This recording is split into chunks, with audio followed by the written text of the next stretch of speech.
Drug companies are a bit like high school boyfriends. They're much more concerned with getting inside you than being effective once they're in there.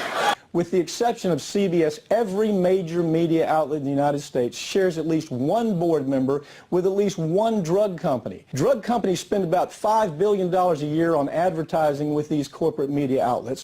4 billion prescriptions were written in 2011. Total drug spending jumped last year by 3% to nearly $330 billion with a B. I love hydration, yeah, not a problem. And I got new patients and I got a lot of them.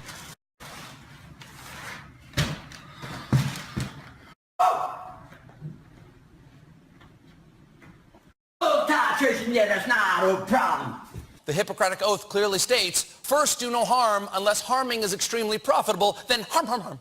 Measles outbreak prompting a state of emergency in Washington state. A state of emergency has been declared in Washington state where 35 cases of the infection have now been confirmed. Now a dozen schools, a Costco, and Portland's airport join a growing list of locations exposed to measles, which can be fatal. Cases also reported around Portland, Oregon, an area considered an anti-vaccination hotspot. I called the state lab, well, one of my doctors did, and we were trying to find out how do we get this sample to you. We were told no need to send the sample. There has not been, and I quote, a single case of community-acquired measles in this entire outbreak, and I end quote.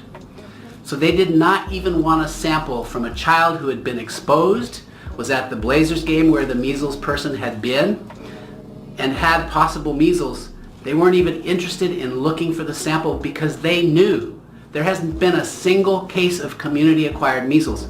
What does that mean? That means the exposure happened in a closed setting. We know there are a couple churches in the Southwest Washington area. Boy, this is the life, isn't it? Yeah, if you have to get sick, sure can't beat the measles. That's right. No medicine. Inside or out. Like shots, I mean. Don't even mention shots. Yuck! I would ask Robert F. Kennedy, who visited with us, that New York does not have a personal exemption and that he needs to do his work at home. This is a state issue, and I urge your support. House Bill 1638 from committee with a due pass recommendation. Much of what the drug industry does fulfills the criteria for organized crime in U.S. law.